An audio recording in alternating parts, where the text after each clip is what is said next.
जोरदार तालियों के साथ स्वागत करते हैं उत्तर प्रदेश के पूर्व मुख्यमंत्री अखिलेश यादव जी का, समाजवादी पार्टी के अध्यक्ष और इस वक्त सबसे ज्यादा मजबूती से लोहा लेने वाले सत्ता पक्ष के साथ जो पार्टी है प्रदेश में, उसके अगुवा। अखिलेश जी, बहुत बहुत शुक्रिया, बहुत बहुत धन्यवाद। ठीक है आप? नहीं, बहुत धन्यवाद आपका बुलाने के लिए। कोविड से, कोरोना से सब कुछ सुरक्षित है? मैं तो ठीक हूँ, लेकिन जो हालात जनता ने देखे और जो तस्वीरें आई, शायद सरकार को और काम करना चाहिए था तो बहुत लोगों की जान बच जाती है। लोगों को अनाज छोड़ दिया गया था जिस समय कोविड था। उम्मीद है कि कोविड की अगली लहर ना आए। उसी लहर से बचने के लिए जरूरी है कि हम सब मास्क वास्क पहने रहें। बातचीत की शुरुआत करता हूं क्योंकि आप राष्ट्रीय राजनीति में भी दखल रखते हैं, आप प्रदेश के चुनावों की तरफ भी अपनी पार्टी को लेके जा रहे हैं, आपकी अगुवाई में पार्टी को चुनाव लड़ना है। बहुत से दल हैं जो आपके साथ गठबंधन भी करना चाह रहे हैं। तरह तरह के फिलर्स आज दिन भर में इसी मंच पर हमको मिले हैं। बहुत से सवाल हैं। शुरुआत राष्ट्रीय राजनीति से कर रहा हूं आपकी इजाजत के साथ। और उसकी वजह यह है कि इस वक्त चर्चा तालिबान की हो रही है। मैं आपके से स्टैंड जानना चाहता हूं समाजवादी पार्टी का। क्या आपका जो कुछ अफगानिस्तान में चल रहा है, जिस तरीके से तालिबान वहां आकर बैठ गया है, इस पर आपकी क्या राय है, आपकी पार्टी की क्या राय है? हालांकि ब्रीफिंग होनी है अभी। देश की सरकार को यह बताना है कि भारत सरकार आखिरकार क्या रोल प्ले करेगा। जब तक भारत सरकार ऑल पार्टी के लीडर्स को जानकारी न दे दे, उससे पहले टिप्पणी करना कोई ठीक बात नहीं है। वहां की जो जनता है, जो आम जनता है, खासकर महिलाएं, बच्चे, वो सुरक्षित रहें, ये सब की कोशिश होनी चाहिए। कल सरकार ने एक ऑल पार्टी मीटिंग की थी, आपके रिप्रेजेंटेटिव भी थे उसके अंदर, फ्लोर लीडर्स को बुलाया था पार्लियामेंट में। उसके अलावा आप चाहते हैं कि आप लोगों के साथ भी 1 to 1 खुद? नहीं, वो ऑल पार्टी जो मीटिंग थी वो हमारी सभी एमपीज की थी। जो हमारी पार्टी के लीडर हैं वो भी थे मौजूद। जो सुझाव देने होंगे भारत सरकार को सुझाव देंगे। ये प्लेटफॉर्म वो नहीं है जहां पर मैं चर्चा करूं भारत की रोल क्या हो। बड़ी इंपॉर्टेंट बात है। विदेश नीति पर कम से कम हम सबको एक साथ एक राय रखनी चाहिए। बहुत ही सेंसिटिव मामला है। एक आखिरी इशू छू रहा हूं, उसके बाद आगे बढ़ता हूं। तालिबान जो कि एक आतंकी संगठन रहा, जिसके लोग लश्कर और जैश के साथ जुड़े रहे, जो कश्मीर में हाहाकार मचाते हैं, पार्लियामेंट पे हमला करते हैं, क्या उस संगठन के साथ, तालिबान के साथ, अगर वो सत्ता में बैठ रहा है आके, क्या भारत की सरकार को उसके साथ राजनयिक संबंध स्थापित करने चाहिए या नहीं? भारत सरकार के अमेरिका से संबंध बहुत अच्छे हैं और अमेरिका बरसों वहां रहा है, तो कम से कम अमेरिका को पूरी जानकारी होगी और भारत सरकार को कम से कम ये कोशिश करनी चाहिए जिस प्लेटफॉर्म पे जानकारी एक दूसरे देश को दे सकें, उस प्लेटफॉर्म पे जरूर चर्चा करनी चाहिए। चर्चा के बाद आप तय करेंगे। पर चर्चा का भी एक मौका था, संसद का मॉनसून सत्र चल रहा था अखिलेश जी, आप लोगों ने चलने नहीं दिया। आप जितना अंदर नहीं थे उतना बाहर हंगामा कर रहे थे।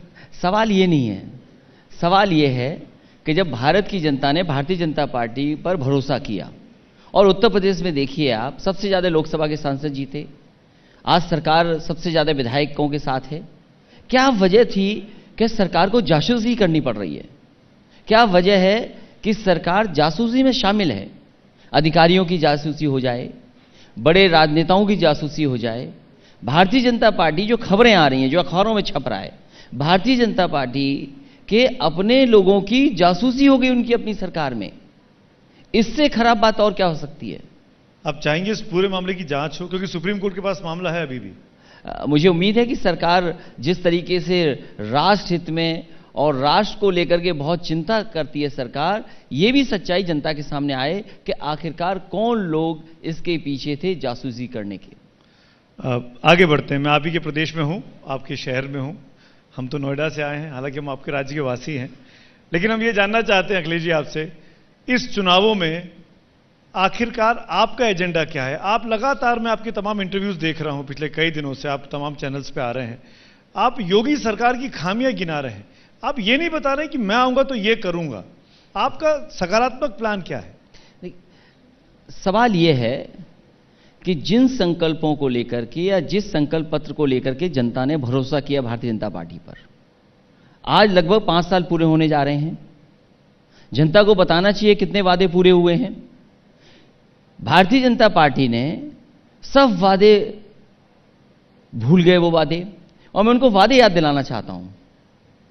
मैं एक लंबी सूची तो नहीं लाया हूं, लेकिन कुछ वादे जो उन्होंने किए थे वो मैं याद दिलाना चाहता हूं भारतीय जनता पार्टी को। भारतीय जनता पार्टी ने कहा कि 2022 तक हम 70 लाख नौजवानों को नौकरी दे देंगे। भारतीय जनता पार्टी ने कहा कि प्रदेश के अंदर 6 आईटी पार्क बन जाएंगे। भारतीय जनता पार्टी ने कहा कि दाखिला लेने वाले, एडमिशन लेने वाले जो बच्चे होंगे उनको लैपटॉप मिल जाएगा। भारतीय जनता पार्टी ने उत्तर प्रदेश की जनता से वादा किया कि विश्वविद्यालय और विद्यालयों में वाईफाई हो जाएगा।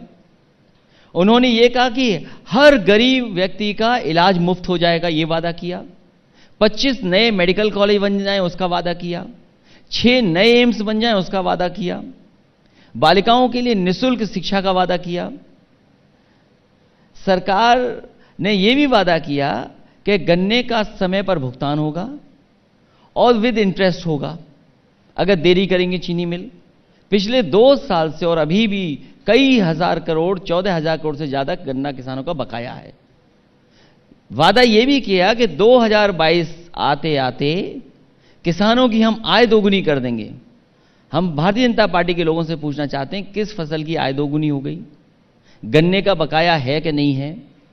और आज महंगाई के दौर में किसान की आय क्या है?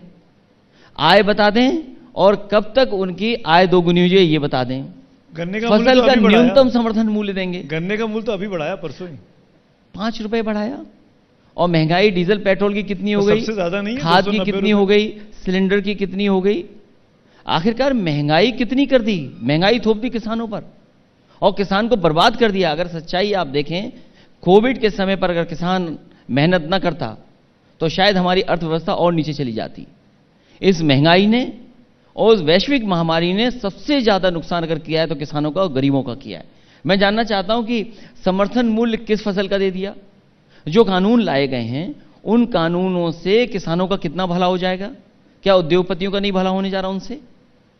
नई मंडियां बनाने का वादा किया। तो अगर चलिए, मैं उनसे जानना चाहता हूं कौन सी नई मंडी बनाई है अपने 4.5 साल के कार्यकाल में? मैं किसान से शुरू करता हूं। आपने किसान का मामला किया, बहुत सारी चीजें आप बोलते रहिएगा, वक्त है अभी।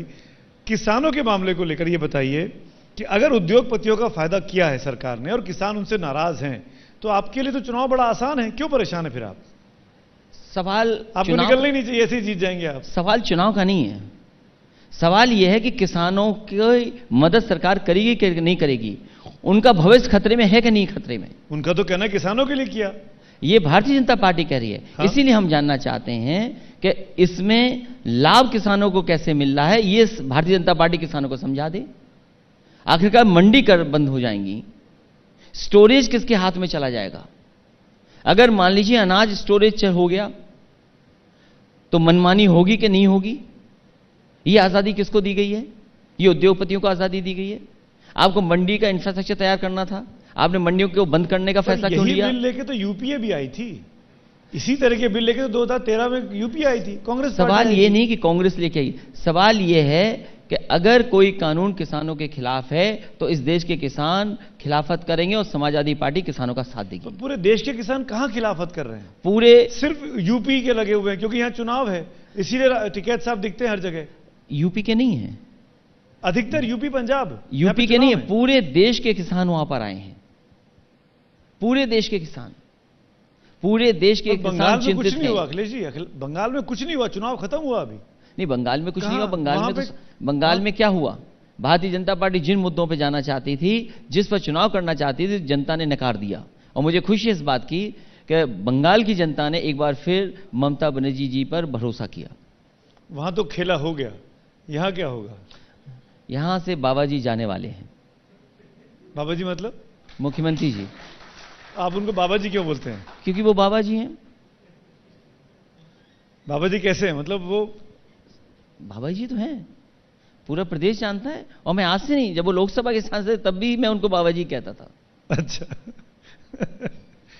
मैं बाबा जी पे बाद में आऊंगा, लेकिन इस बारे में जानना जरूर चाहूंगा, टिकैत साहब के साथ क्या समझौता है आपका, है कि नहीं है?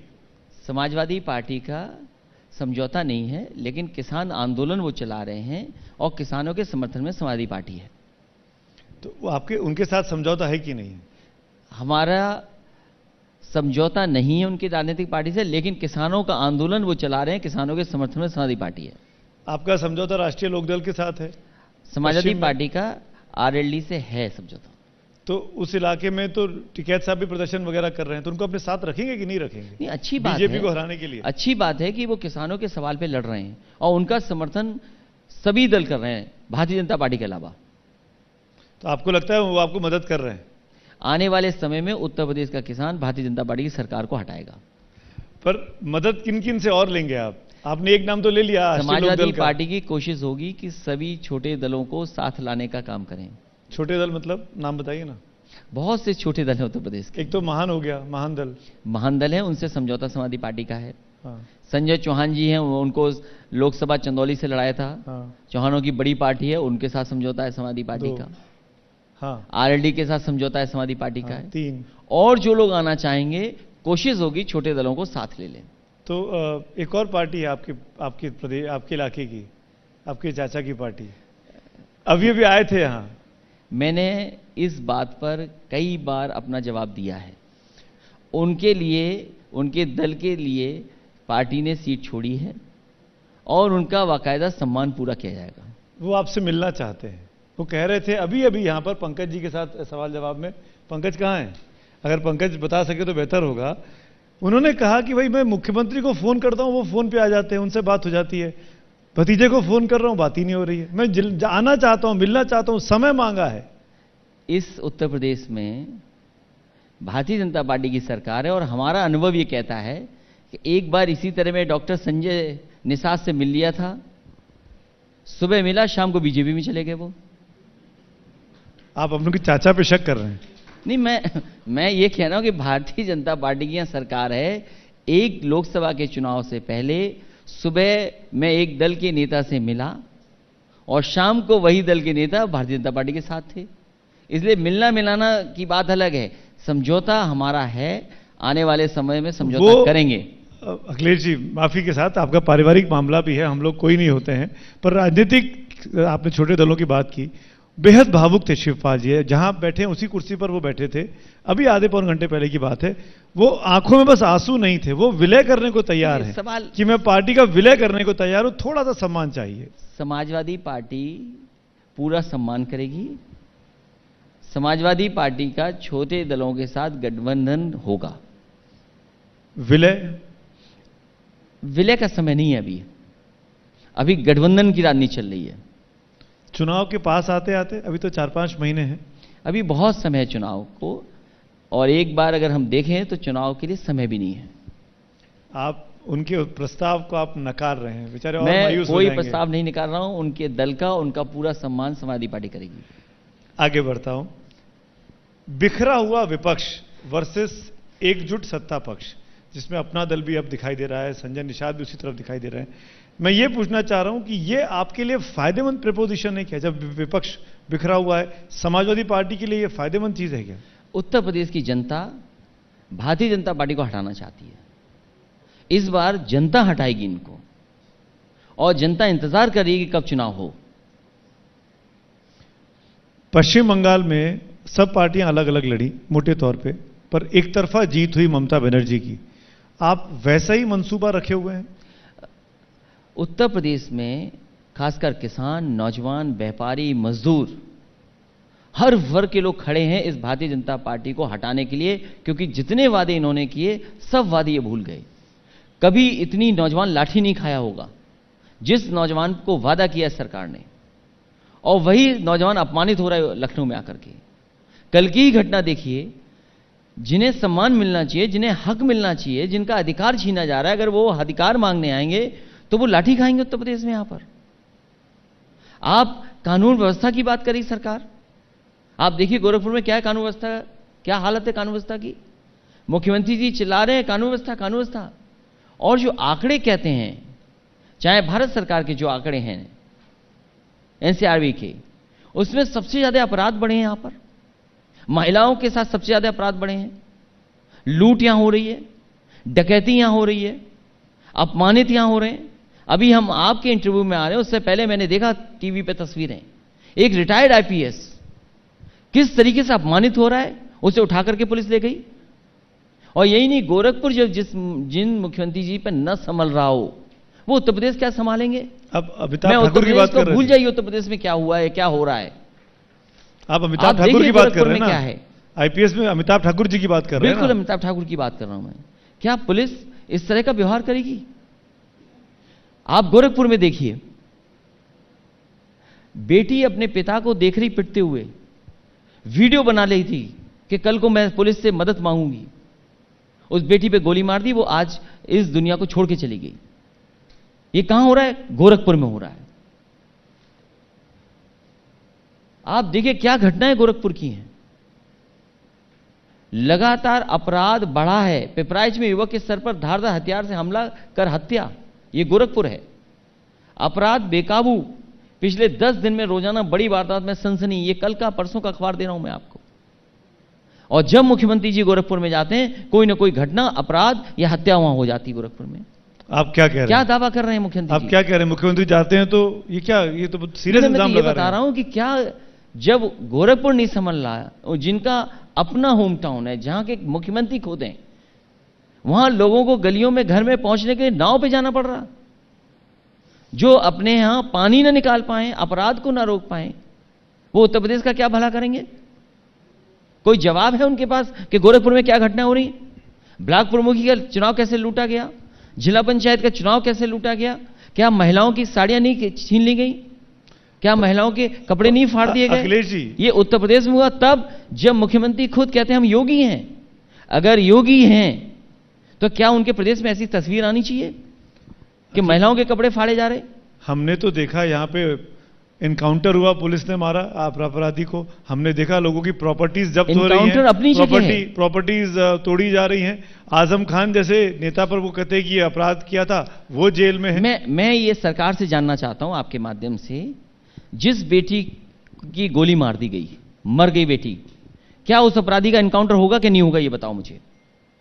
क्या वो अपराधी पकड़ा गया कि नहीं पकड़ा गया? और कितने दिनों पुलिस ने खुली छूट दी? आप जानकारी करिए। अगर वो भारतीय जनता पार्टी से संबंध रखता है अपराधी, तो उसका एनकाउंटर नहीं होगा।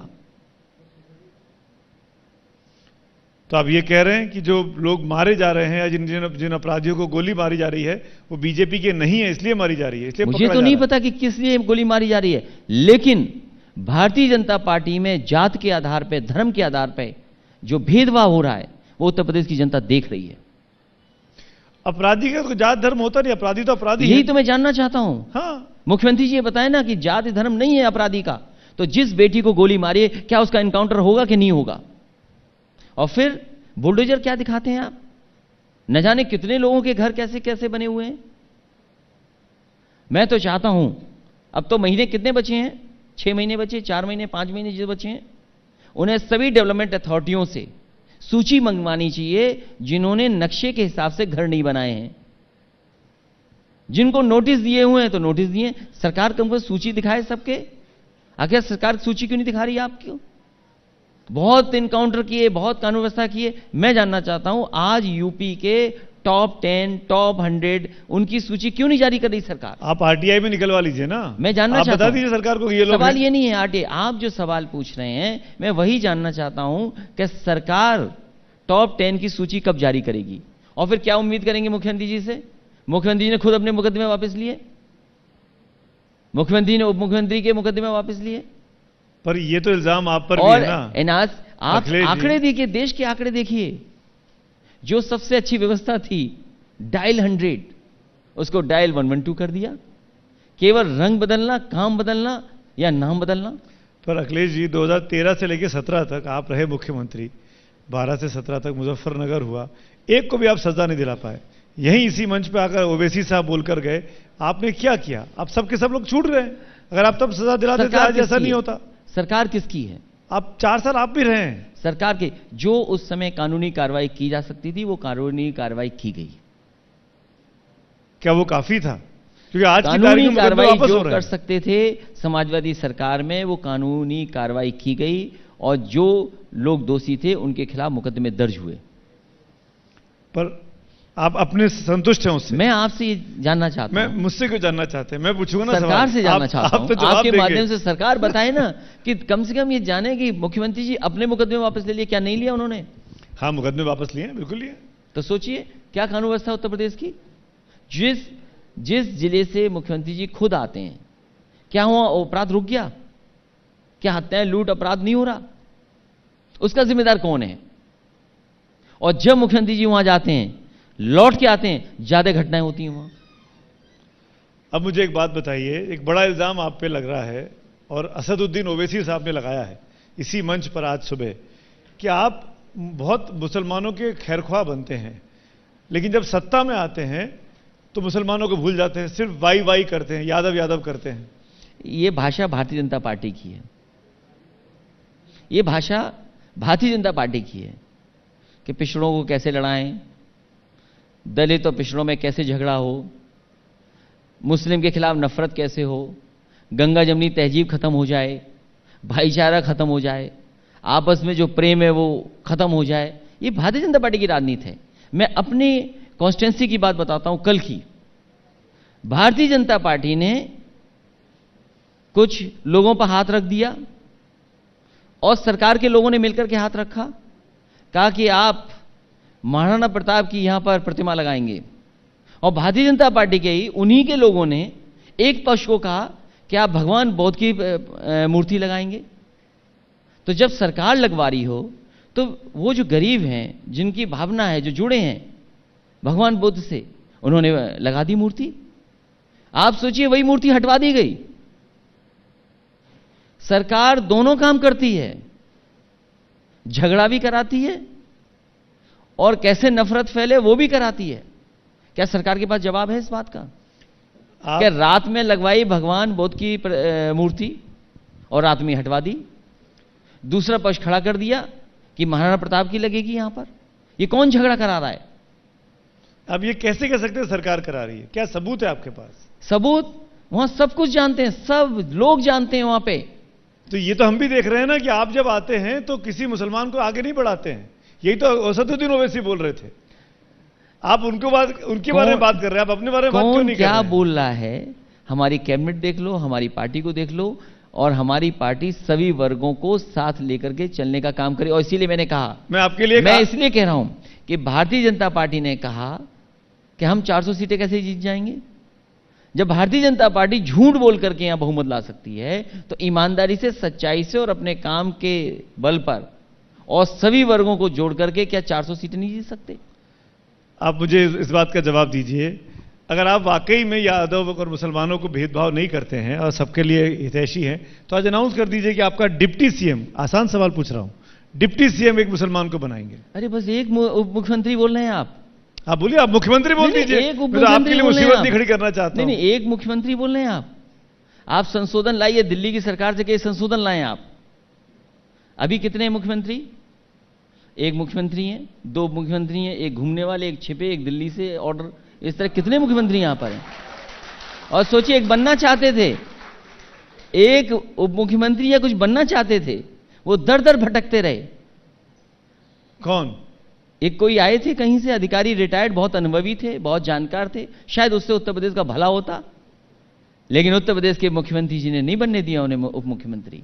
हम तो कहते हैं भारत सरकार को संविधान में संशोधन लाना चाहिए, एक और संशोधन, और थोड़े मंत्रियों की संख्या बढ़ने का मौका मिलना चाहिए प्रदेश सरकारों को। और हम तो कह रहे 2-3, हम तो बड़े हर जाति का मुख्यमंत्री बना देंगे। बोलिए ना, क्या हमें दिक्कत है? बोलिए ना, कैमरे को देखिए। हम तो कह रहे हैं ना, हम आपसे कह रहे हैं कि भारतीय जनता पार्टी ने जो संस्कृति लाए, जो पॉलिटिकल ट्रेडिशंस पैदा किए हैं, उत्तर प्रदेश में कभी रहे होंगे उप मुख्यमंत्री, लेकिन 2 बन गए यहां पर, तीसरे बन नहीं पाए, नहीं तो 3 उप मुख्यमंत्री हो जाते।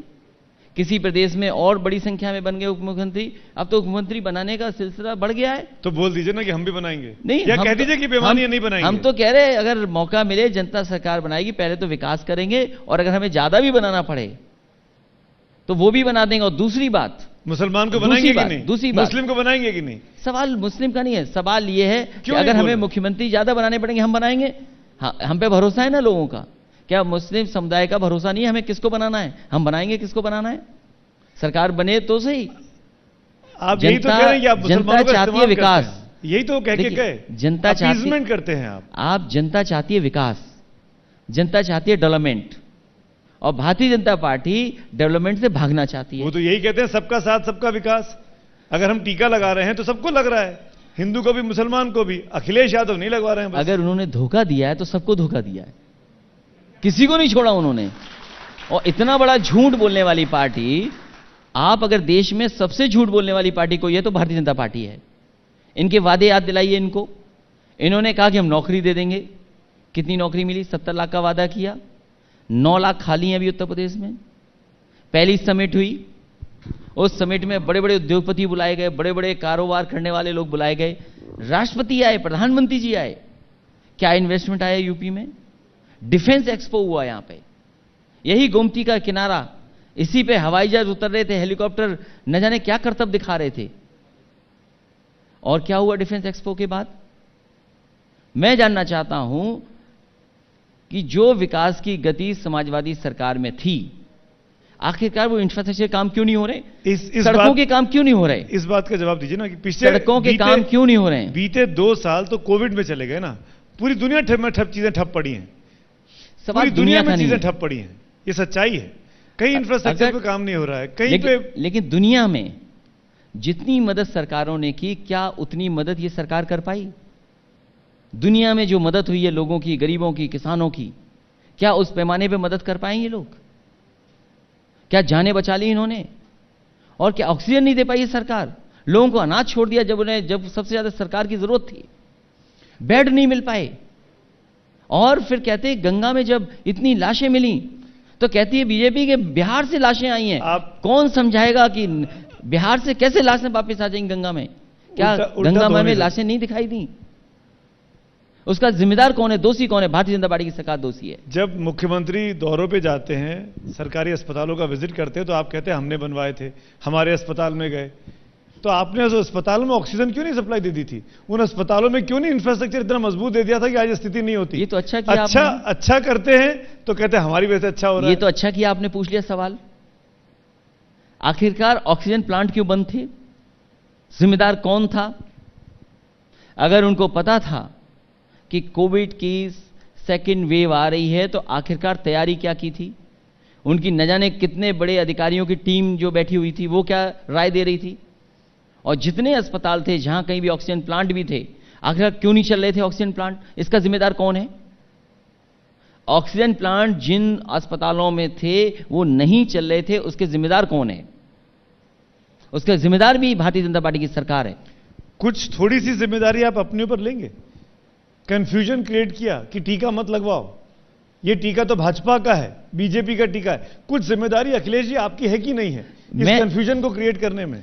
और उसके बाद न जाने कितनी बार मैं कह चुका हूं कि टीका अगर लगाना होगा मुझे तो मैं आखिरी व्यक्ति होऊंगा, ताकि सब लगवा लें और चेक कर लें आप सबको कि सब ठीक है कि नहीं। अब तब मैं लगाऊंगा। ये क्या बात हुई? मैं ये सरकार से कह रहा हूं, मैं आगे बढ़ के पहले लगवाता हूं। मैं सरकार से कह रहा हूं कि जो उन्होंने बात की थी पहले दिन, क्या कि डोज जरूरी है, कितने? 2 डोज जरूरी हैं, और उन्होंने समय भी बताया था किस डोज में कितनी दूरी होनी चाहिए, कितना समय होना चाहिए।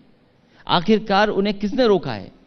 आज जिस समय दुनिया की सभी वैक्सीन कंपनियां भारत को वैक्सीन देना चाहती थी, उस समय भारत सरकार ने क्यों रोका उनको? अखिलेश जी, मैं ये जानना चाहता हूं। और फिर आज सरकार उनकी है, क्या वैक्सीन लग रही है? क्या सेकंड डोज देने में कितना समय चाहिए? आज 60 करोड़ से ऊपर वैक्सीन लग चुकी है हिंदुस्तान में।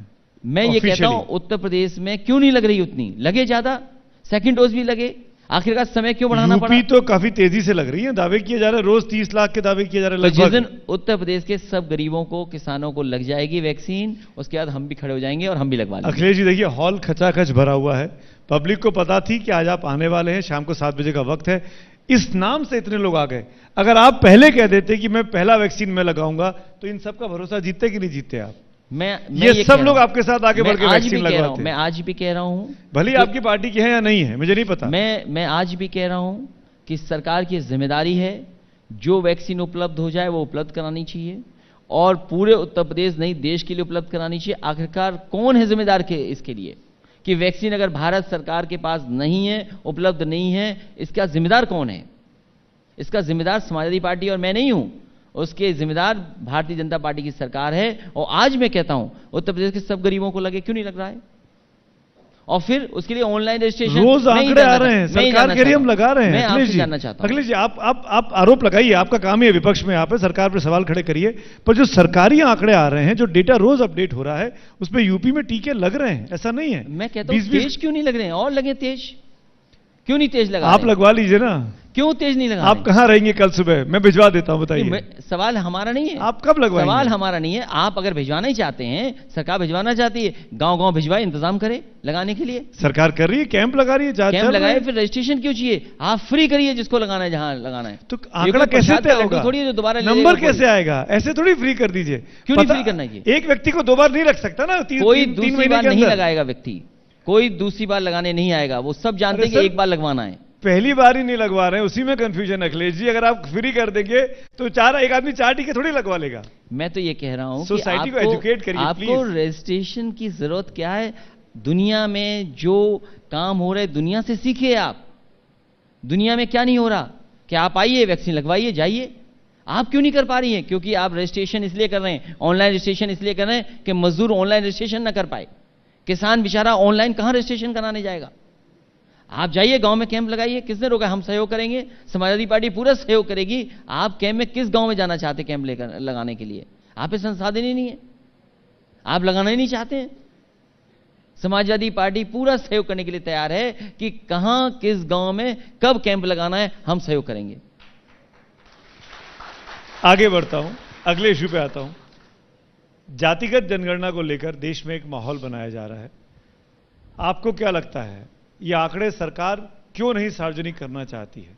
सरकार तो अभी यही कह रही है कि हम आंकड़े सार्वजनिक नहीं करेंगे। पिछली बार जब जनगणना हुई थी, उस समय देश के सभी नेता और बड़े पैमाने पर पॉलिटिकल पार्टीज ने, ये कांग्रेस से भी मांग की थी कि जातीय जनगणना हो और उसके आंकड़े जनता जाने। ये मांग फिर उठी है, जनगणना होने जा रही है। आखिरकार सरकार, भारत सरकार क्यों छिपाना चाहती है? भारतीय जनता पार्टी जो जातियों की लड़ाई कराती है, जातियों में भेदभाव पैदा करती है, आखिर क्यों नहीं जनगणना कराना चाहती है? जब देश की सभी पॉलिटिकल पार्टी ज्यादातर जनगणना चाहते हैं और भारतीय जनता पार्टी के खुद सदस्य जनगणना चाहते हैं, वो अपने स्वार्थ में, क्योंकि वो लोकसभा के सांसद हैं, शायद वो खुल के न बोल पाए, लेकिन मैंने लॉबी में सुना है उन्होंने समर्थन किया इस बात का कि जातीय जनगणना होनी चाहिए। भारतीय जनता पार्टी क्यों नहीं कर रही जातीय जनगणना? जनगणना तो हो रही है, लेकिन शायद आंकड़े रिलीज नहीं होंगे जैसे 11 में हुआ। क्यों नहीं होते आंकड़े? क्यों नहीं जारी होने चाहिए? क्यों होने चाहिए? इसलिए होने चाहिए कि कम से कम जातियों को पता लगे कि हमारी आबादी क्या है। और बहुत पुरानी मांग समाजवादियों की भी रही है और बहुत सारे दलों की रही है, जिसकी जितनी आबादी है उसके हिसाब से उसको भागीदारी मिले। तो क्यों नहीं भागीदारी मिले? 50% का उस पर रोक है। 50% के ऊपर कैसे? अगर भारत सरकार 50% के अलावा भी 10% दे सकती है, जो कि हालांकि अभी अभी हाईकोर्ट ने रोक दिया है, चेन्नई के हाईकोर्ट ने, तो बहुत सारी जातियां हैं जिनको आरक्षण नहीं मिल रहा, कम से कम बढ़ाया जाए उसकी। पर जब लिमिट क्यों नहीं बढ़ाना चाहती सरकार? तो एक कॉन्ट्रडिक्शन है अखिलेश जी। जब प्रधानमंत्री सदन में खड़े होकर अपने मंत्रियों का परिचय कराना चाहते हैं और बोलते हैं कि इतनी बड़ी तादाद में ओबीसी मंत्री में परिचय कराना चाहता था, तो आप परिचय नहीं कराने देते हैं। और यहां आप कह रहे हैं कि जाति जनगणना करो, आंकड़े रिलीज करो। मुझे ये बताइए, ये कॉन्ट्रडिक्शन क्यों? मुझे ये बताइए, किसी मंत्री के परिचय होने से उसके समाज का क्या लाभ हो जाएगा? किसी मंत्री का परिचय हो जाए, उससे उसके समाज का क्या लाभ होगा? उसके समाज का तब लाभ होगा जब उसकी आप भागीदारी बढ़ाएं। आप किन का परिचय कराना चाहते थे कि ये पिछड़े हमारे मंत्री हैं? आप परिचय उनको कराना चाहते हैं, ये हमारे दलित मंत्री हैं, यही तो परिचय कराना चाहते थे। आखिरकार जिन्हें मौका मिलता था पिछड़े और दलितों को जनरल से फाइट करने का मौका, मुकाबला करने का, आपने वो भी पाबंदी लगा दी। अब ये बताइए, असदुद्दीन ओवैसी को कैसे देखते हैं? खतरा है कि नहीं आपके लिए? समाजवादी पार्टी अपने सिद्धांत, अपने कार्यक्रम, अपनी योजनाओं को लेकर के जाएगी और इस प्रदेश के किसान, नौजवान, व्यापारी और हर वर्ग के लोग इस सरकार से त्रस्त हैं। वो भी तो छोटी पार्टी है। आप छोटी पार्टी के साथ गठबंधन करने की बात कह चुके हैं। जो भारतीय जनता पार्टी को हराना चाहते हैं उनको साथ आना चाहिए। वो तो कह रहे थे, आज इसी मन से बोल के गए, मैं तो करने को तैयार हूं। बोले तो सही। जो उस दल के बारे में पूरा देश, पूरी जनता जानती है कि वही शब्द, वही लाइन कहते हैं जो बीजेपी को सूट करती है। ऐसे में मुस्लिम वोट बटेगा नहीं, आप भी लड़ाएंगे, कांग्रेस भी लड़ाएगी, वो भी लड़ेंगे, मुसलमानों का वोट कहीं ना कहीं बटने का खतरा तो नहीं। भारतीय जनता पार्टी को क्यों है? नहीं, ये जनता से पूछ रहा हूं, आप सब एक हो जाइए ना। आपने बंगाल में देखा किस तरीके से उन्होंने पुनः जो आदरणीय ममता बनर्जी जी ने काम किए थे, उन्हीं कामों का समर्थन किया और हर वर्ग ने समर्थन किया, इसीलिए इतनी सीटें आई। एक अंतर है, वहां खेला हुए जब ममता दीदी कर रही थी तो वो सत्ता में थी, वो मुख्यमंत्री थी, आप विपक्ष में रह के चुनाव लड़ रहे हैं, आप सत्ता में नहीं है। ये चैलेंज है आपके लिए, और इसके लिए जरूरी है कि आप सबसे बड़ी विपक्षी पार्टी होने के नाते आप सबको साथ लें, बाकी आपकी मर्जी है।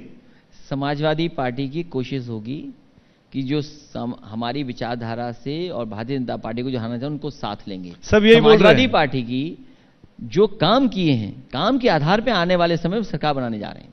सब यही बोल रहे हैं, मायावती जी यही बोल रही हैं, प्रियंका गांधी जी यही बोल रही हैं, ओवैसी भी यही बोल रहे हैं, फिर एक साथ क्यों नहीं है आप? मैं इसीलिए पूछा कि ये बिखराव आपको पसंद है क्या? मेरा और समाजवादी पार्टी का अनुभव बड़े दलों के साथ अच्छा नहीं रहा। आम आदमी पार्टी के साथ तो है ना, आप संजय सिंह के साथ फोटो खिंचवाई आपने। अभी कोई फैसला बड़ा नहीं हुआ है, लेकिन छोटे दलों को साथ लाने की कोशिश रहेगी। कांग्रेस छोटा दल है, बड़ा दल है? वैसे तो बड़ा दल है, लेकिन यूपी में छोटा दल है। तो आपके फॉर्मूले में फिट बैठता है ना वो छोटे दल वाले। मैंने ये कहा कि जिन दलों के साथ, बड़े दलों के साथ पुराना अनुभव अच्छा नहीं रहा, उनके साथ नहीं है। अच्छा, एक नाम ले रहा हूं, उनके बारे में बताइए कि आप क्या समझते हैं। प्रशांत किशोर, क्या कहना चाहेंगे उनके बारे में? कैसे व्यक्ति हैं? जिस तरीके से जो एक कोशिश वो कर रहे हैं, जिस तरह से समय बदला है और टेक्नोलॉजी जिस तरीके से चुनाव में इस्तेमाल हो रही है, जिस तरीके से आज पॉलिटिकल स्ट्रेटजी होनी चाहिए, और उस तरह जो चुनाव हो रहे हैं उसमें उन्होंने भूमिका अच्छी निभाई है कई जगह पर। आप चाहेंगे कि वो सारे विपक्ष को एक करने का जो काम हाथ में ले रखा है इसको आगे बढ़ाएं? नहीं, वो विपक्ष को एक कर रहे हैं, सवाल पॉलिटिकल स्ट्रेटजी का है। पॉलिटिकल स्ट्रेटजी तब बनती जब खर्चा ज्यादा होता है। समाजवादी पार्टी पे इतना खर्चा नहीं है जो इतनी बड़ी पॉलिटिकल स्ट्रेटजी बना सके। वो नीतीश और लालू को एक साथ ला चुके हैं एक बार पास्ट में, वो आपको राहुल गांधी को भी लेके आए थे। समाजवादी पार्टी उत्तर प्रदेश में अपने काम पर, और जो समाजवादी पार्टी ने काम किया है, आज बहस इस बात पे हो कि उत्तर प्रदेश का इंफ्रास्ट्रक्चर किसने अच्छा किया, सड़कें किसने अच्छी बनाई थी। सरकार बोल रही हम बना रहे हैं एक्सप्रेसवे, पूर्वांचल एक्सप्रेस। ये वही एक्सप्रेसवे है जिसका नाम बदल दिया इन्होंने। वो समाजवादी पूर्वांचल एक्सप्रेसवे था। लैंड एक्विजिशन समाजवादी सरकार में हुई, अलाइनमेंट समाजवादी सरकार में हुआ, टेंडर डॉक्यूमेंटेशन समाजवादी सरकार में हुआ, लेकिन सरकार जब बदल गई तो इन्होंने नाम बदल दिया, शिलान्यास का शिलान्यास किया, और अभी भी उद्घाटन की तारीख न जाने कितनी बार बदल चुकी है। तो जैसे समाजवादी सरकार में 22 महीने में एक्सप्रेसवे बन गया था, ये 4.5 साल में एक्सप्रेसवे नहीं बना पाए, और जिस क्वालिटी का बनना चाहिए था उस क्वालिटी का नहीं बना, और उस क्वालिटी का नहीं बनाने का काम किया सरकार ने। आप पे भी तो इल्जाम लगता है कि मैं ये कह रहा हूं काम करके कहीं उसका क्रेडिट आपने लिया। आप कह रहे हैं कि आपके काम का क्रेडिट योगी जी ले रहे हैं। समाजवादी पार्टी हमेशा पुरानी सरकार ऐसे ही कहती है। समाजवादी पार्टी ने कई ऐसी योजनाएं जिसका शिलान्यास किया, उसका उद्घाटन भी किया। हम ये जानना चाहते हैं, या उत्तर प्रदेश की जनता ये जानना चाहती है कि मुख्यमंत्री जी ये बताएं कि किसी बड़े प्रोजेक्ट का शिलान्यास किया हो और उसी का उद्घाटन कर रहे हो। मुख्यमंत्री जी ने शिलान्यास का शिलान्यास तो किया है, उद्घाटन का उद्घाटन किया है, लेकिन अपने प्रोजेक्ट जो इसका शिलान्यास कर करके उद्घाटन नहीं कर पाए। एक भी काम ऐसा नहीं है। मुझे सरकार बताए। अमेठी में हथियार बनने वाले AK 203 वो किस जमाने की फैक्ट्री थी? AK 203 वो किस जमाने की फैक्ट्री थी? किस जमाने का वो काम था? वो साइन हुआ, MOU बनने वाली है। भारतीय जनता पार्टी झूठ बोलने में, मार्केटिंग करने में, ब्रांडिंग करने में, और लोगों के बीच में अफवाह फैलाने में नंबर 1। पर अखिलेश जी, वो भी मैं क्या बताना चाहता हूं, अगर वो इतना ही खराब कर रहे हैं चीजों में तो वो क्यों चुनाव जीत रहे हैं? अभी स्थानीय स्तर के चुनाव भी जीत गए। अभी कोविड के बाद भी स्थानीय स्तर के चुनाव हुए, वो भी वो लोग जीत गए। लोकसभा विधानसभा तो छोड़ दीजिए, उसके पंचायत के चुनाव, जनता ने उन्हें चुनाव में हराया। जब जनता का चुनाव हुआ तो भारतीय जनता पार्टी हारी, लेकिन प्रशासन का साथ लेकर के, और इस तरह का काम किसी सरकार ने नहीं किया होगा जिस तरीके से लूट हुई है। 16 में मुझे याद है आपकी सरकार थी, तब भी ऐसे ही हुआ था। तब सपा के लोग पे यही इल्जाम लगा था। अखिलेश जी आपको याद करिए, समाजवादी हम तब पार्टी थे, को 5 साल पुरानी बात है, ज्यादा पुरानी बात नहीं समाजवादी है। पार्टी, आप क्योंकि आप पे आर्काइव में सब कुछ होगा, हाँ बिल्कुल है, आप वो हमने सब दिखाई कुछ दोनों दिखाइए। तस्वीरें। आज वो सब दिखाइए कि कहीं भी महिलाओं के कपड़े फाड़े गए हों, महिलाओं की साड़ी छीन ली गई हो। आप ब्लॉक प्रमुखी चुनाव के लिए आप बहनों के साथ इस तरह का व्यवहार करेंगे आप? और केवल भारत ने नहीं देखा, दुनिया के लोगों ने देखा। क्या ये मुंह छिपा पाएंगे इस बात को लेकर के कि गंगा में लाशें नहीं बह रही थी? और फिर किस चीज में नंबर 1 है ये लोग? शहीद फौजी भाइयों का हक मारने में उत्तर प्रदेश नंबर 1। क्या पुलवामा में न जाने क्या क्या कहा गया? हमारे जवान जो शहीद हुए, क्या उनको सम्मान मिल गया? उनके घर परिवार के लोगों के जो वादा किया था पूरा हो गया? क्या उनके दुख दूर हो गए? ये सरकार बताए। मिड डे मील में बच्चों को खाना देने की बजाय नमक रोटी खिलाने में उत्तर प्रदेश नंबर 1। इसका जवाब है सरकार के पास कोई? और जिस पत्रकार ने यह खबर चला दी, उस पत्रकार पे क्या हुआ? एफआईआर दर्ज हो गई। मिड डे मील में हो रही धांधली को उजागर करने वाले पत्रकारों को जेल भेजा जा रहा है। बिना बिजली सप्लाई वाले स्कूलों में उत्तर प्रदेश नंबर 1। क्या कर रही सरकार 4.5 साल से? फिर क्यों चुनाव जीत रहे हैं, मुझे बताइए ना। अब चुनाव नहीं जीतेंगे, अब बुरी तरह हारने जा रहे हैं। पर और इल्जाम सरकार समाजवादी पार्टी की बनने जा रही है। और मैंने पहले भी कहा कि 400 सीटें हो सकता है जीत जाए। जनता इतनी नाराज है भारतीय जनता पार्टी से। क्या डीजल महंगा हो गया, पेट्रोल महंगा हो, इसका कोई जवाब है भारतीय जनता पार्टी पर? आखिरकार जो मुनाफा हो रहा है इन कंपनियों का, वो मुनाफा कहां जा रहा है? कौन नहीं जानता? भारतीय जनता पार्टी उद्योगपतियों को मदद कर रही है, पूरी की पूरी बड़ी कंपनियों को बेच करके। ये केवल कंपनियां नहीं बेची जा रही हैं, ये आरक्षण भी खत्म किया जा रहा है, क्योंकि उनकी साजिश है, षड्यंत्र है। और सूझबूझ के साथ और रणनीति के साथ कि अगर सरकारी कंपनियां जब बिक जाएंगी तो आरक्षण अपने आप खत्म हो जाएगा। अब आप आज आरक्षण है कहां? प्राइवेट कंपनियों में तो आरक्षण है नहीं। आप रेल बेच रहे हैं, हाईवे बेच रहे हैं। हाईवे की कीमत क्या है? हाईवे की कीमत क्या और कितने में बेचा जा रहा है? रेलवे स्टेशन की रियल एस्टेट वैल्यू क्या है, कितने में बेचा जा रहा है? सब जमीनें रेलवे के बिक गई। कौन जिम्मेदार है इसके लिए? आप मुझे एक बात का जवाब दीजिए, क्योंकि कार्यक्रम के आखिर में हम आ चुके हैं। बीजेपी एक बड़ी सक्सेस के तौर पर अयोध्या राम मंदिर को कह रही है कि हम मंदिर बनवा दे रहे हैं, हमने जो वादा किया था वो मंदिर बनने जा रहा है। मैं ये आपसे पूछना चाहता हूं, क्या अखिलेश यादव रामलला के दर्शन करने जाएंगे? मंदिर बनेगा तब? मंदिर तो अब बनेगा, क्योंकि सुप्रीम कोर्ट के फैसले के बाद मंदिर बन रहा है। आप तो स्वागत कर चुके हैं। हाँ बिल्कुल, उसको कोई नहीं रोक सकता है। आखिरकार देरी किस बात की है? देर क्यों लगी हुई है? देर क्यों कर रहे हैं? मंदिर बन रहा है, जो भी बनने का टाइम लगता है। क्यों कर रहे हैं? ये जानबूझ करके चुनाव माहौल कैसे बने उसके लिए धीरे धीरे धीरे बना रहे, जिससे 3-4 चुनाव इसी पे लड़ ली जाए।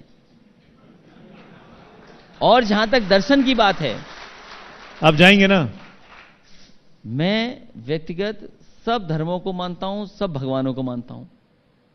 हम चंदा नहीं देंगे इनको, दर्शन तो करेंगे। नहीं, अभी सुनिए तो सही। आप तो सब बात जानते हो, फिर क्यों बता रहे हो? आप पूछ रहा हूं मैं आपसे। देखिए, मैं चंदा नहीं दूंगा इनको। ये चंदा मांग रहे थे। क्या हिंदू परंपराओं में चंदा मांगना है क्या? ये हमें बताए भारतीय जनता पार्टी के लोग। किस हिंदू परंपरा में, किस वैदिक परंपरा में चंदा मांगना है, ये बताया हमें। हां, दक्षिणा देना है। हां, मैं दक्षिणा दूंगा और दब दक्षिणा दूंगा इनको। इसमें क्या खराब है? कब जा रहे हैं आप? जब मंदिर बन जाएगा। जाएंगे? जब मंदिर बना दें, हम दक्षिणा देने जाएंगे, तभी दर्शन करेंगे और परिवार के साथ जाएंगे। आपका परिवार यहां मौजूद है आज। लेकिन लड़ना तो उनसे जिनके पास परिवार नहीं है। एक असदुद्दीन ओवैसी बोल के गए कि उनके लिए मस्जिद आज भी वही है। वो आज भी कहते हैं कि मस्जिद वही है, और वो मस्जिद को गिराकर शहीद कर बनाया गया। ये उनका शब्द है। देखिए, आप इसको मानते हैं? अब सुप्रीम कोर्ट के फैसले के बाद ये बहस खत्म हो गई। सुप्रीम कोर्ट के फैसले के बाद, उससे बड़ा फैसला कोई, उसके बाद ये बहस खत्म हो गई। और देश के जो संविधान मानने वाले लोग हैं, जो कानून पे भरोसा रखने वाले लोग हैं, उन्होंने स्वीकार कर ली जो सुप्रीम कोर्ट ने फैसला किया है। आपने 403 में से 400 सीटें बोली, 3 कौन सी छोड़ दी हैं और किसके लिए? वो तो जब रिजल्ट आएगा तो पता लगेगा कि 3 हम कौन सी नहीं जीत पाए। तो आपको कौन सी लग रहा है कि 3 आप नहीं जीत पाएंगे? अभी नहीं कहेंगे, लेकिन 400 जनता जिताएगी। 3 में जिता सकती 400 सीटें। 3 में बताइए ना। क्योंकि इतनी नाराजगी है सरकार के खिलाफ। आप इस सरकार से पूछिए कि बिजली का महंगा क्यों हुआ, आज गन्ने की बकाया क्यों है, महंगाई क्यों है, नौकरी क्यों नहीं है, रोजगार क्यों नहीं है। जब इनको लगा कि नौजवान नाराज है तो नौकरी के आंकड़े दे रहे हैं, और फिर नौजवान नाराज है तो कह रहे हैं हम आपको स्मार्टफोन देंगे। समाजवादी सरकार में जो योजना चल रही थी वो बंद कर दी गई। इन्होंने कहा कि हम लैपटॉप में भेदभाव कर रहे हैं, लैपटॉप नहीं बटा। लैपटॉप बटाओ तो बताइए कहां लैपटॉप बटाए। और स्मार्टफोन बांटेंगे, अरे जो लैपटॉप नहीं चला पा रहे हो मुख्यमंत्री, स्मार्टफोन क्या चलाएंगे, वो तो बटेगा नहीं स्मार्टफोन। तो जो मुख्यमंत्री खुद ना कर पाए वो किसी को ना करने थे। मुझे तो यही लगता है कि लैपटॉप क्यों नहीं बटा। उनके घोषणा पत्र में था कि हम लैपटॉप देंगे, क्यों नहीं बांटा इन्होंने। और आज स्मार्टफोन बांटना चाहते हैं, क्यों बांटना चाहते हैं, क्योंकि चुनाव आ गया इसलिए। और कितनों को बांट लेंगे ये। जब जरूरत थी कोविड में ऑनलाइन पढ़ाई की, सभी स्कूल कॉलेजेस बच्चों ने ऑनलाइन पढ़े, तो सोचिए क्या दुर्दशा हुई यूपी के बच्चों की। पढ़ाई बिल्कुल चौपट हो गई, बर्बाद हो गई पढ़ाई, संस्था बिल्कुल खत्म हो गई। क्या मोबाइल पे पढ़ाई हुई होगी? आज भी ऑनलाइन पढ़ाई है, क्या मोबाइल पे पढ़ लेंगे बच्चे? कौन है जिम्मेदार इसके लिए? आज स्वास्थ्य सेवाएं बिल्कुल बर्बाद हो गई, लोगों को इलाज नहीं मिला। हो सकता है चर्चा न करें, लेकिन वो तस्वीरें कोई नहीं भूलेगा कि जहां पर लाशें जली हों, और जो टीन शेड होती थी, टीन शेड जल गई, सोचिए आप। और जब लोगों ने जाना कि इतनी लाशें जल रही, तो सरकार क्या कर रही है? आंकड़े नहीं बता रही, उसको छिपा रही है अपनी टीन शेड लगा करके। यह सरकार का काम है। सरकार लकड़ी देती, उपलब्ध कराती, लकड़ी नहीं दे पाए, लाशें नहीं जल पाई, हिंदू परंपरा के तहत नहीं जल पाई, उसको छिपाने के लिए टीन शेड लगा दी। और लाशें कहां, गंगा में बह रही थी। कौन जिम्मेदार है उसके लिए?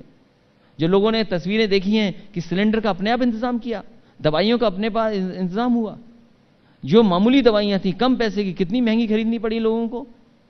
कौन है जिम्मेदार इसके लिए? सरकार जिम्मेदार है। पर अखिलेश जी, आप भी तो घर में ही बैठे हुए थे, आप भी कहां मदद कर रहे थे? ये बहुत बड़ा इल्जाम आप पे हर जगह लगा। मदद कर सकता था। अखिलेश जी तो दिखते ही नहीं है। आपके कार्यकर्ता जरूर दिखे कुछ जगहों पर आप खुद नहीं दिखे। समाजवादी पार्टी और हमारे कार्यकर्ताओं ने जितनी मदद कर सकते थे मदद की है, और लगातार मदद करते रहे। और जहां मैं मदद कर सकता था मैंने भी वहां मदद की है। आपने टीका लगवाया, सबसे बड़ी मदद तो वही है। वैक्सीन, मैं कह रहा हूं कि सरकार सबको लगाए। मास्क आप लगाते, मुझे बड़ा अच्छा लगा, आप मास्क लगा के आए। टीका क्यों नहीं लगवाते हैं? सरकार सबको लगाए, गरीबों को लगाए, मजदूरों को लगाए। ये ऑनलाइन वाला चक्कर खत्म करें, मजदूरों के गांव में जाएं, किसानों के गांव में जाएं, गांव-गांव में कैंप लगाएं, वहां पर दें। क्यों नहीं लगाते हैं? किसने रोका इनको टीका ना लगाने से? किसने रोका है? मैं आपसे आपकी सवाल करता हूं, आप कहीं और चले जाते हैं। मैं ये जानना चाहता हूं आप क्यों नहीं लगवा रहे हैं?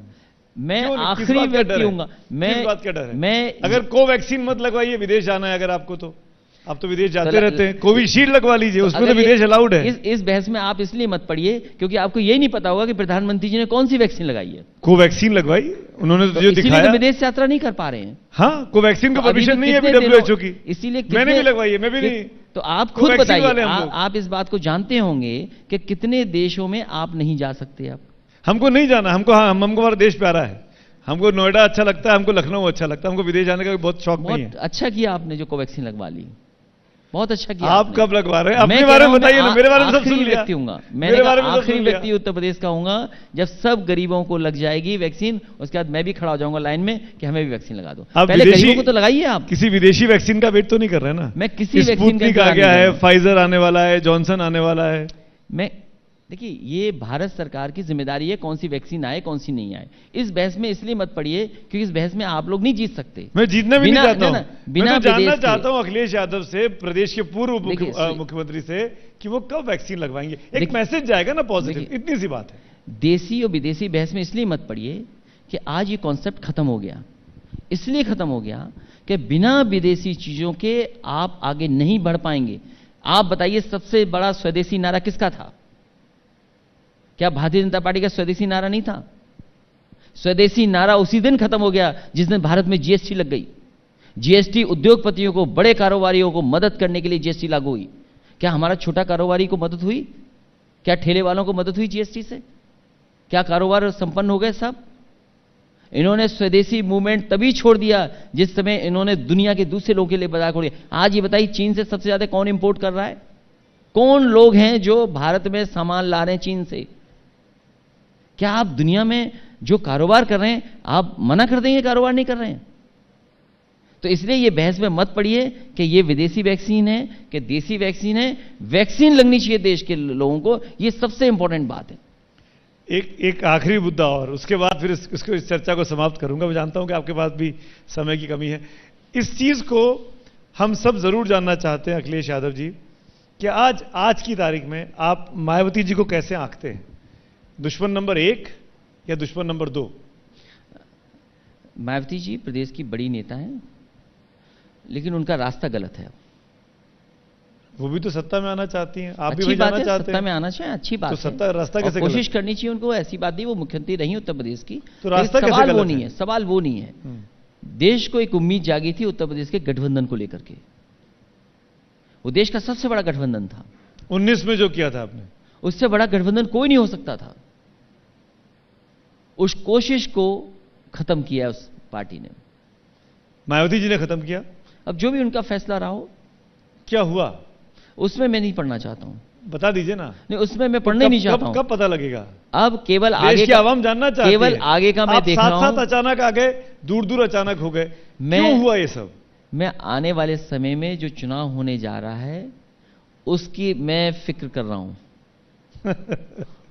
और आने वाले समय में जो चुनाव हो रहा है वो देश का सबसे बड़ा चुनाव होने जा रहा है। सेमीफाइनल है 24 के पहले का, 22 का देश का भविष्य का चुनाव है। और कई मौकों पर मैंने कहा कि आखिरी चुनाव होगा संविधान बचाने का भी ये चुनाव, क्योंकि उत्तर प्रदेश की जीत हार आने वाले समय में जो होना है उसको तय करेगा। अखिलेश यादव जी बहुत बहुत शुक्रिया, धन्यवाद, वक्त निकाला, जुड़े। जोरदार तालियां अखिलेश यादव जी के लिए। आपके साथ बात करके हमेशा आनंद आता। Thank you so much. Vaccine लगवाइएगा तो फोटो जरूर ट्वीट कर दीजिएगा एक बार। आखिरी जब होगा मैं तस्वीर नहीं, मैं आपको बुलाऊंगा कि लाइव करिए कि मेरी वैक्सीन हो रही है। Thank you so much. Thank you so much.